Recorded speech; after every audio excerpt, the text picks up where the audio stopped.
a méretesebb országok, akik a következő pontokat vallják magukénak. Ez az európai háborús terv lényege. A háborút meg lehet nyerni a frontvonalon. Oroszországot le lehet győzni. Ukrajna le tudja győzni Oroszországot, ehhez Európának minden eszközt rendelkezésre kell bocsátani, fegyvert és pénzt.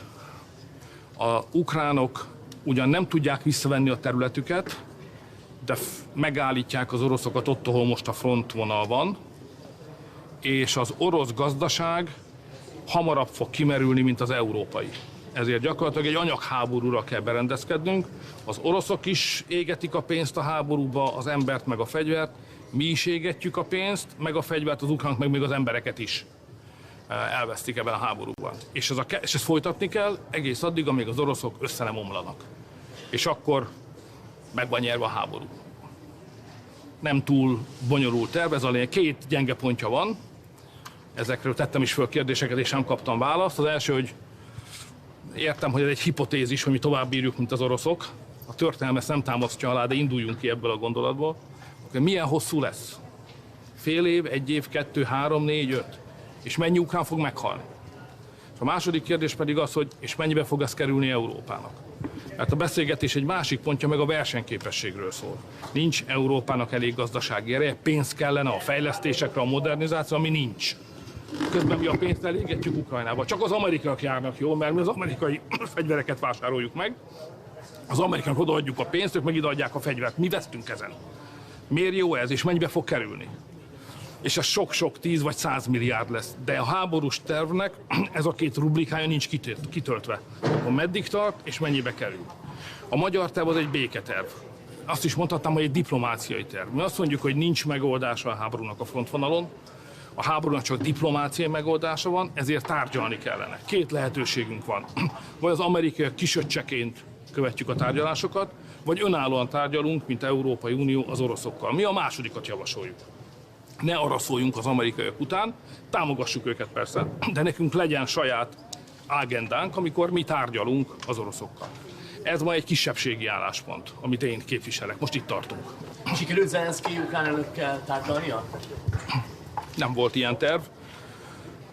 Előkészítések zajlanak, a külügyminiszterek dolgoznak egy magas szintű ukrán-magyar találkozón, de még nincs azon a szinten az előkészítés, hogy ezt a találkozót létre lehessen hozni, ezért ez így sem jött létre. Tárgyalásnak az része, amikor még nyilvános volt, Zelenszky azt mondta, hogy még Trump elnök úr is azt mondta, hogy le kéne várni az orosz olajról, hogy ezt már később cáfolta Trump azzal, hogy a földrajzi helyzet miatt Magyarország ezt nem teheti meg. Mit gondol erről a nyilatkozatról, ugye ezt még a sajtó is láthatta, ezt a beszédét Zelenszky elnöknek? Hát nézzem, vannak országok, amelyek úgy akarnak maguknak fontosságot tulajdonítani, hogy egy náluk nagyobb országra hivatkoznak. És vannak országok, amelyek saját történelemmel, kultúrával, meg erővel rendelkeznek, nem hivatkoznak senkire, hanem elmondják, hogy ők mit szeretnének. És Ukrajna hivatkozik állandóan valakire, én nem hivatkozok senkire. Van magyar álláspont, van 10 millió magyar ember, van döntésük, és mi azt fogunk képviselni, mindegy, hogy ki mit mond itt vagy ott. Tehát nekem nem kell hivatkoznom Amerikára, meg senkire se. Zelenszky úrnak kell.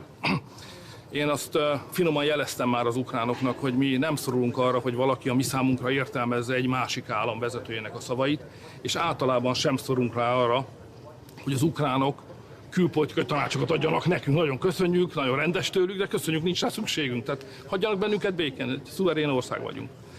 És valóban az a helyzet, hogy mást gondolunk a háborúról, de én megértem Ukrajnát bele akar bennünket vinni a háborúba.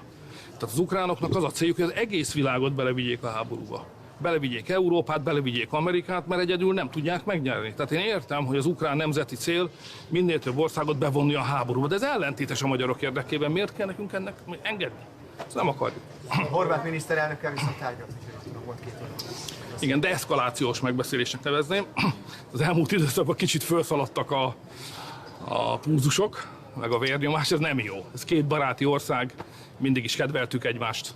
Horvátország a magyaroknak a szívében egy sajátos helyen van, 800 év közös történelem, szóval vannak viták, ezeket lehet rendezni, nem szabad eszkalálni a konfliktus, úgyhogy abban maradtunk, hogy hűtsük a kedélyeket.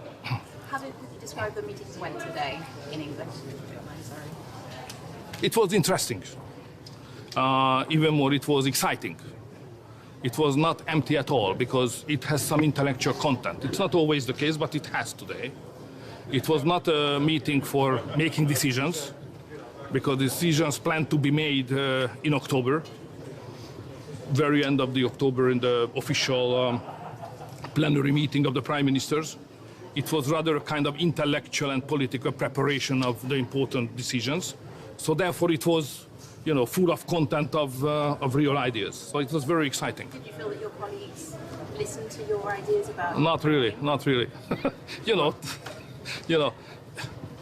they are convinced that they are right. You know, they have a war plan. They have a plan how to beat the Russians. Many of these countries were never occupied by the Russians. Yeah, so they don't have physical, personal experience. What does it mean to have a war with Russia? They were never occupied by the Russians. We were for 40 years, you know. So we know what is at the stake. But those guys who were never under the supervision of the Russians has an appetite to beat the Russians on the front line. We know what the war machine of Russia looks like. We don't like the idea. So we have a peace plan, but the others has rather a war plan. And that confrontation happened, how we think about the situation, how the war plan makers are thinking about the situation. So the views are very far away from each other. Hogyan látja a következő hónapokat a tárgyalás tekintetében? Nyomás lesz, tehát ugye, talán a svéd miniszterelnök mondta, hogy nyomás alá kell helyezni Magyarországot, amit én nem értek, mert miért kellene bárkit nyomás alá helyezni? Hát van 27 tagállam, tagok vagyunk.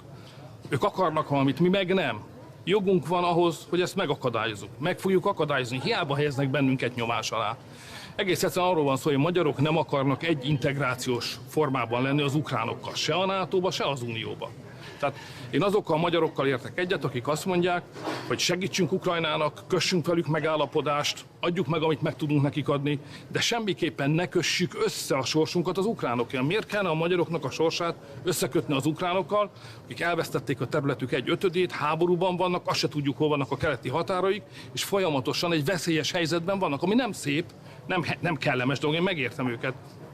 De miért kellene tagsági viszonnyal összekötni a magyarok sorsát az ukránokkal, amikor ez veszélyes nekünk? Ebből nekünk csak bajunk van, mi csak veszítünk. Ez nem jó.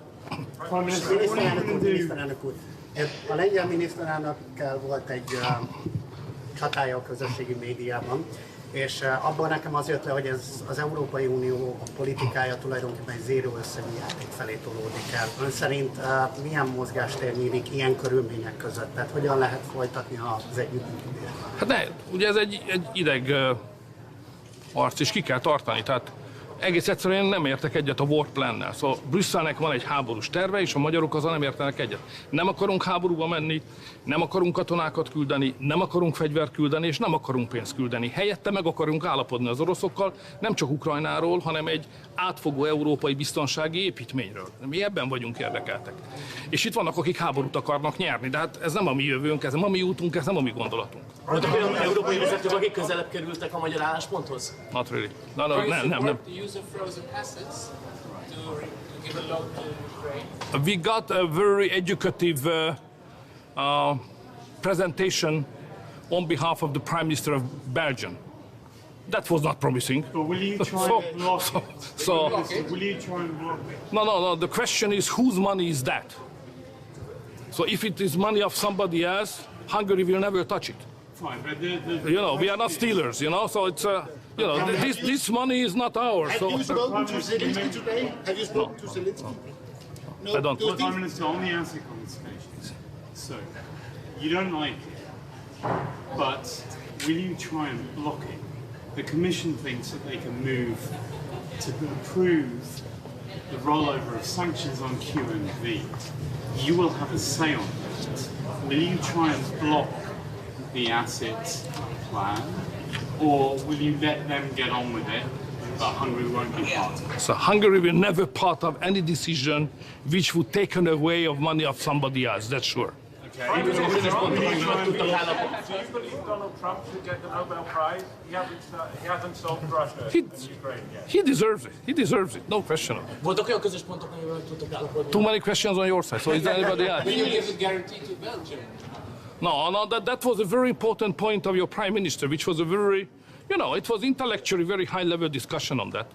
may I say, as a lawyer as well, and not just politically, but legally. Okay. And he explained that Belgium needs a mutualization of the responsibility. No way. We are not part of that deal. We will never touch upon of money of somebody else. Therefore, if the European Union decides to touch upon and take away the money of somebody else, we will be not part of that move, definitely. So we don't have any responsibility in the future for that move. Prime Minister, but you're not... Yeah, no, I got your question. Please be happy with my answer. You are saying that others have a war plan, you have a peace plan. Do you think they should be scared of Russia, and are you scared of Russia? We belong to the European Union and we belong to NATO. If you're a member of NATO, which means Turkey, United States, Germany, France, UK, what the hell would we threaten of, And we are a member of European Union, which is far strongest than Russia. Why we should be afraid of? No, we are not.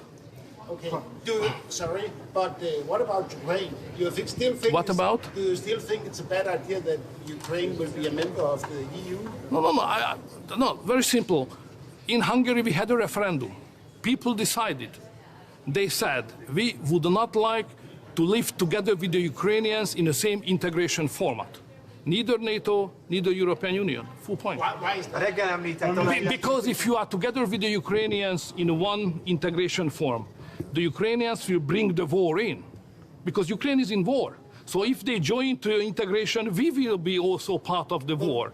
That's first thing. The second is plus if they join us. It means that all the money what we have and which is necessary to remodernize or modernize and reconstruct the European economy, instead of that, would go to Ukraine. We don't support that idea. Thank you very much. With Donald Trump at risk because of your import of Russian oil. Has he No, there's no pressure on you. He hasn't asked you. No, there's no pressure. We're a sovereign country, You're good friends. He hasn't called you. There's an idea to kind of circumvent your veto to change the voting from anonymous. Procedure is regulated legally very clearly. Unanimity, and we don't support Prime Minister, has he called you? Consider a membership for Ukraine in the European family? Yes. Quick question on the flotilla.